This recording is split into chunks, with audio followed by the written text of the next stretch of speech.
motherfucking 3. You niggas can't fuck with the M.O.B. 1, 2, motherfucking 3. You niggas can't fuck with the M.O.B. This is Get So Rock music, bitch. 4-5 rock music, child music, cocaine rock moving, OG hop abusing niggas like the hustler. I was whipping kick for hours, Taliban dropping towers, hammerman, chop busting young niggas, gun clocking, dropping bombs like Testavert in a cold white. What's good with the YouTube? Y'all already know, Big Flocko with a convict's perspective, and I'm smashing, dashing, sliding on through with a little bit of energy. Please hit the like, subscribe, comment, do all those things to help support this channel, and hit that bell notification for future fire content. Man, I need you guys to do me a favor though, man. I know I keep on saying it every video, man, but hit that like button, please, man. Hit that bell notification for all, and subscribe.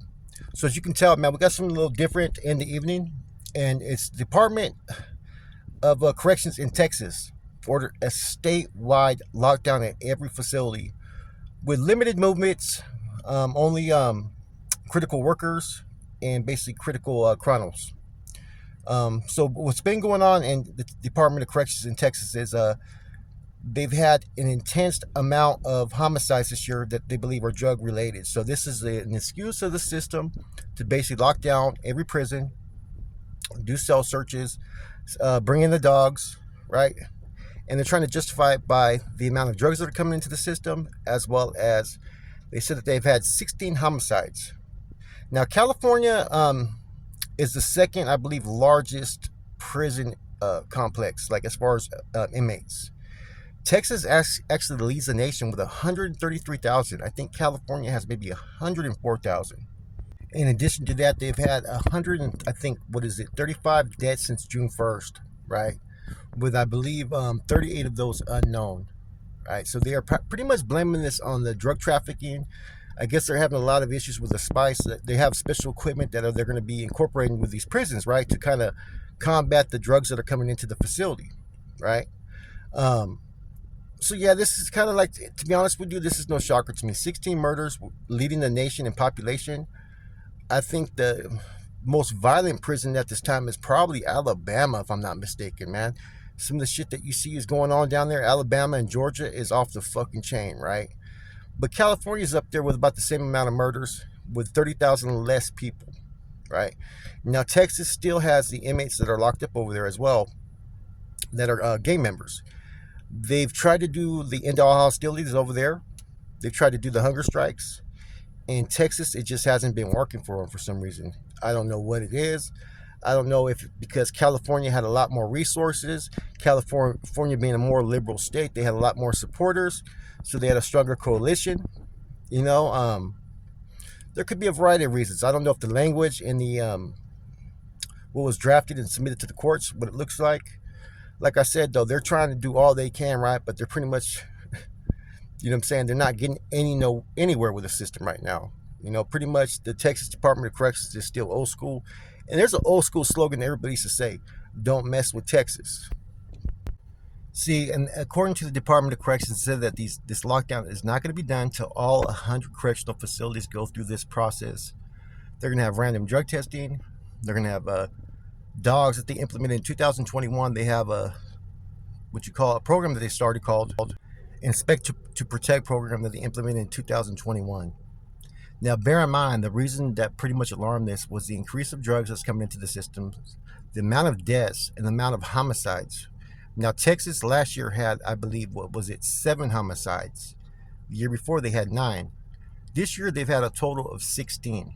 So they've seen a huge increase in the amount of homicides that they normally have at this time of the year. Now, you have a few civil rights groups that are watching this lockdown and see how long it is, right? Because, see, in California, they used to do a lot of things at every institution, right, back in the days. They used to come up with this, a bullet came up missing, and then the whole fucking prison would be locked down, and pretty much the guards would get to kick it. We'd get fed on trays, and they did the minimal work, right? A lot of that was based upon the fact of that they wanted their breaks. Now, this right here is something totally different. This is basically politics, basically, you know, to show that they're doing something, that there's an interest that's being created with everything that's happened in Texas. Like I said, they had the hunger strike that was pretty much a failure this year. A lot of states try to mirror similar programs, or even the inmates do, right? Even attorneys. And they've tried to do the same things that California's done.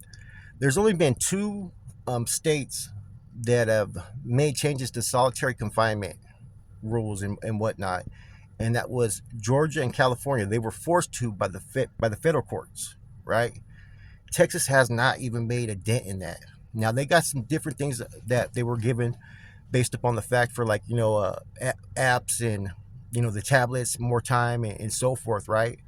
But as far as the gang program, they have a program I think it's called GRAD, Gang Renouncement and Disassociation. It's pretty much the same like the briefing process that you have in California, where it was either you die, debrief, or parole. Now the other thing is, you had about 3,100 inmates do the hunger strikes. And there's a lot of reasons why. Like I said, there's a whole lot of prison gangs and organizations. They're all slammed down.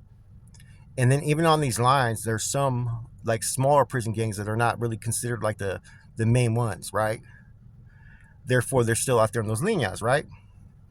So if you're part of one of those groups, you're not going to support like the Texas Syndicate or the Texas MA or the Aryan Brotherhood of Texas getting out, because basically what's going on out there in those lines, you get to control. And it's the same thing with the Tango Blast. They got their own thing going on in the lines. They don't seek to have these dudes from the Texas MA or Texas Syndicate and whatnot getting back out to the lines. So it plays a better role for them not to support the hunger strikes. They're not concerned about who's back there in the shoe, because they're out there in the main line doing what they got to do, right? So it's a little bit different than California. California, the prison organization still had control of the men that were out there in the general population. That's why you didn't see the results like you would have had in California. See, in California, they were able to send out stuff through Prison Focus and whatnot, and I think Chuco sent it out that way, and a couple other people, right? They were posted this, they were going to fast, right, for the hunger strikes, and then boom, every prison started to do that. Texas doesn't have that control over the general population, because there's so many groups, and then you got one group that's pretty much independent that does pretty much what they want in some senses, right? It's like giving the Bulldogs control of the prison system, basically. That's what you get with the Tango Blast in a sense, right? Anyways, so today, like I said, man, Texas is on lockdown. It seems like maybe for at least a week. 100 facilities, man. That's going to take its time, man. And these officers are not going to rush it. With that said, it's your boy Flacco, A Convict's Perspective. I'm out. Block movement, MOB, I'm stamped approved. If you want the static, about to let this beast loose. Picking up work, kickstands in the birdie, pushing leave it as a craze, breaking down the wide girly. Workers for the team, running out of product early.